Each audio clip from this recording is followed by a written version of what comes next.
வணக்கம்.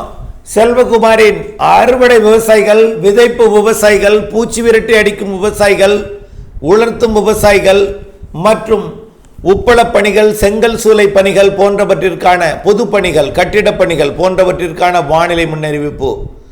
அதிகாரப்பூர்வ வானிலை அறிக்கைக்கு இந்திய வானிலை ஆராய்ச்சித்துறை அறிக்கையை பார்க்கவும்.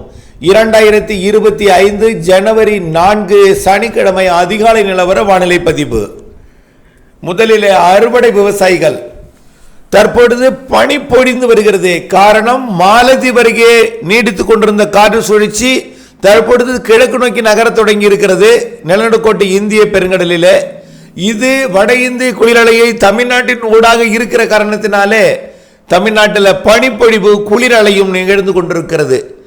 இந்த பனிப்பொழிவும் குளிரலையும் இடைக்காலமே. மழை பொழிவுகள் இருக்கிறது. பருவமழை விலகவில்லை. பருவமழை ஜனவரி இறுதி வரை இருக்கிறது என்பதை நீங்கள் புரிந்து கொள்ள வேண்டும். வரக்கூடிய 7ஆம் தேதி 8ஆம் தேதியிலிருந்து கடலோர மாவட்டங்களில் மேகம் சூழத் தொடங்கும். 9ஆம் தேதி மழை பொழிவு தொடங்கும். 10ஆம் தேதி கண்டிப்பாக மிதமானது முதல் சற்று கனமழை என்று தமிழ்நாட்டின் கடலோர மாவட்டங்களில் தொடங்கி 11, 12 தேதிகளிலே அனைத்து மாவட்டங்களுக்கும் மழை பொழிவை கொடுப்பதற்கு சாதகம் இருக்கிறது. கர்நாடக எல்லையோரம் மட்டும் தூறல் சாரல் மட்டும் கொடுக்கலாம். ஆனால் சேலம் மற்றும் திருவண்ணாமலைக்கு கிழக்கே, திருப்பத்தூருக்கு கிழக்கே, சேலத்திற்கு தெற்கே, ஈரோடுக்கு தெற்கே உள்ள மாவட்டங்களுக்கு மழை வாய்ப்பு தெரிகிறது. இந்த பொங்கலுக்கு முன்பு ஒரு லேசான மிதமான மழைப்பொழிவாவது மேற்கு தொடர்ச்சி மலை மாவட்டங்களுக்கு கொடுக்கலாம். லேசான மழைப்பொழிவு, தூறல் மழைப்பொழிவாவது. ஆனால் கடலோரம் கண்டிப்பாக கனமழைப்பொழிவை கொடுக்கும். இலங்கை அருகே வந்து மீண்டும் குமரி கடற்பகுதியை நோக்கி விலகி செல்ல இருக்கக்கூடிய நிகழ்வு காரணமாக ஏற்கனவே ஒரு முறை 30, 31ஆம் தேதி மழைப்பொழிவு கொடுத்ததை விட சற்று கூடுதல் மழைப்பொழிவு கொடுக்கும் என்பதை நினைவில் கொண்டு அறுவடை விவசாயிகள் 7ஆம் தேதி 8ஆம் தேதிக்குள் அறுவடை செய்திட வேண்டும். முதிர்ந்த நெல் தானியங்களை மட்டும். சிலர் 10ஆம் தேதி அறுவடை செய்து கொள்ளலாம் என்று தேதி குறித்திருப்பார்கள். 10ஆம் தேதி மழை இருக்கிறது என்பதை அவர்கள் அறியாமல் குறித்திருப்பார்கள். 9ஆம் தேதி கூட குறித்திருப்பார்கள். அந்த 2 தேதியில் குறித்திருப்பவர்கள் கூட பொங்கலில் கூட முதிர்கக்கூடிய தானியங்களை சற்றே சிந்தித்து முடிந்தால் வரக்கூடிய 8ஆம் தேதிக்குள் அறுவடை செய்துவிட வேண்டும். 7ஆம் தேதிக்குள் அறுவடை செய்துவிட்டால் மிகச் சிறப்பு.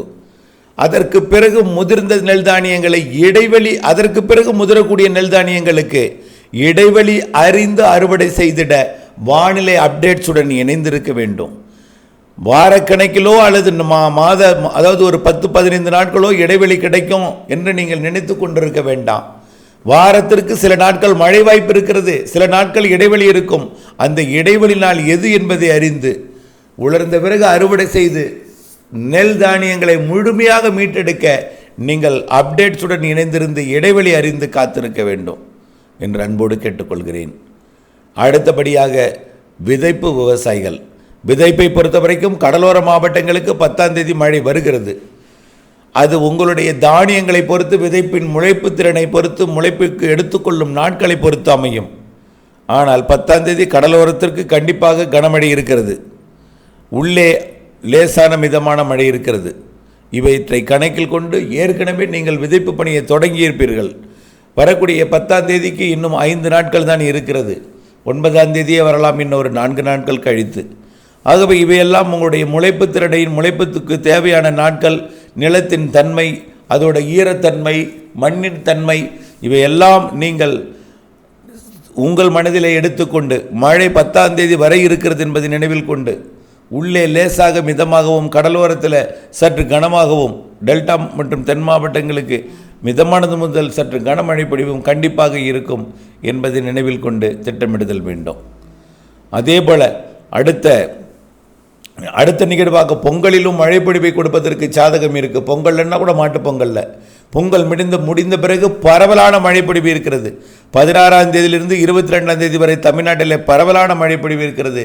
அது கடலோரம் நிச்சயமாக மிக மழை பொழிவை கொடுக்கலாம். உள்ளேயும் மழை பொழிவை கொடுக்கும். ஆகவே நல்ல ஒரு மழை பொழிவை வரக்கூடிய பொங்கலுக்கு பிறகு வரக்கூடிய நிகழ்வு கொடுக்க இருக்கிறது. அதே போல் குடியரசு தினத்தை ஒட்டியுள்ள நாட்களிலே ஜனவரி இறுதியிலும் இருக்கிறது, இடைப்பட்ட நாட்களிலும் இருக்கிறது. ஆக 2 நாள் 1 நாள் இடைவெளியை கொடுத்தாலும் அடுத்தடுத்த நாட்களிலே குழப்பமான வானிலையும் மழை வானிலையும் கொடுக்க இருக்கிறது என்பதை நினைவில் கொண்டு அறுவடைக்கு திட்டமிடுதல் வேண்டும். அதே போல் பூச்சி விரட்டி அடித்தலுக்கு உகந்த நாள் வரக்கூடிய 7ஆம் தேதி வரை உகந்த நாள். ஆகவே பூச்சி விரட்டி நீங்கள் அடிக்கலாம், உலர்த்தலாம். உலர்த்துவதற்கு ஏற்ற வெயில் சூடு கிடைக்காது. காரணம், கிழக்கு காற்றும் அதிகாலை குளிர்காற்றும், கிழக்கு காற்றும் குளிர்காற்றாகத்தான் வருகிறது. மதிய வேளையில் இலைகள் அசையும் காற்று வெப்பத்தை பெரிதாக உயர்த்தாது.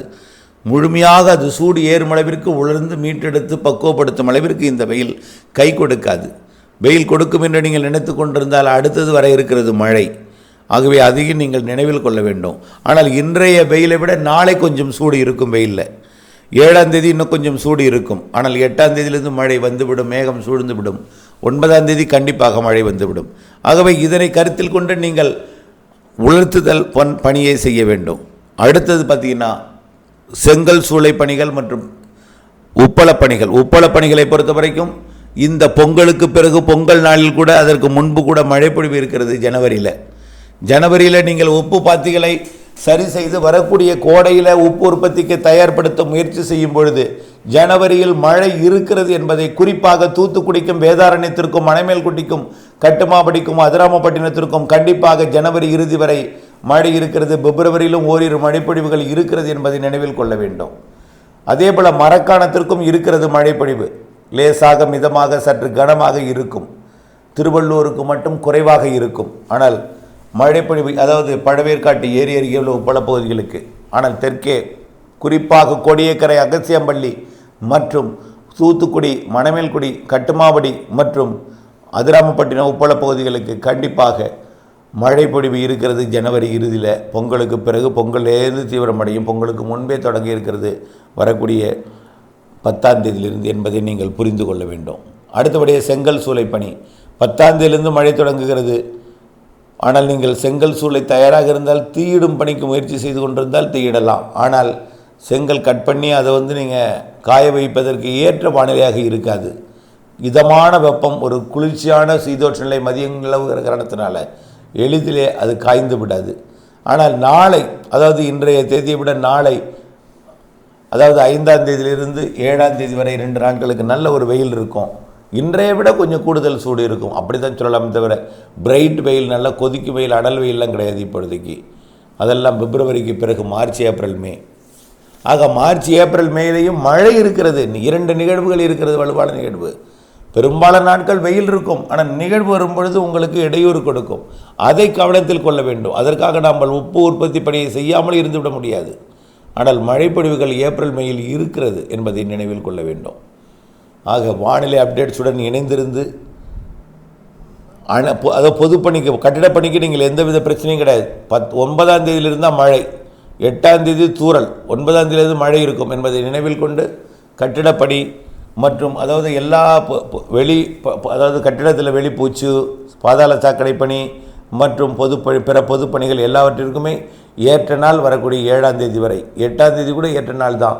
ஆனால் 9ஆம் தேதி மழை வந்துடும், 8ஆம் தேதி தூறல் சாரல் வந்துடும் என்பதை நீங்கள் நினைவில் கொண்டு விரைந்து முடித்து அன்போடு கேட்டுக்கொள்கிறேன். இணைந்தே இருங்கள் வானிலை அப்டேட்ஸுடன். நன்றி.